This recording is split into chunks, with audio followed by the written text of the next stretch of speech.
Hello and welcome everyone. In today's video I will show you how to change your Google Gemini answer speed.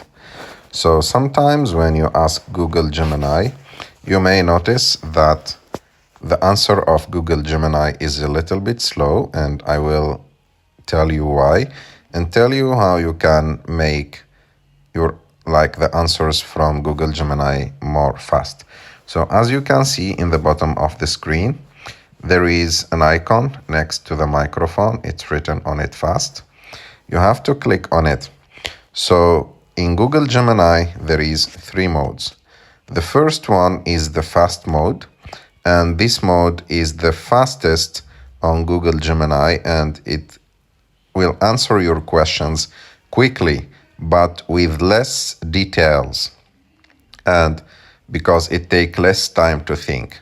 And the next one is the thinking mode, so it will take a little bit more time, so it can solve complex problems.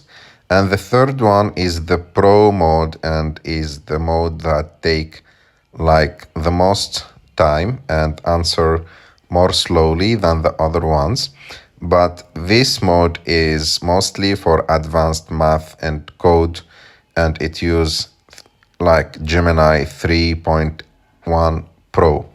So if you want the fastest answer, you can choose fast. And if you want the most complete answer with the most details, you can choose the Pro mode or the thinking mode. I hope that you like this video. If you like this video, don't forget to subscribe to our channel, to like this video.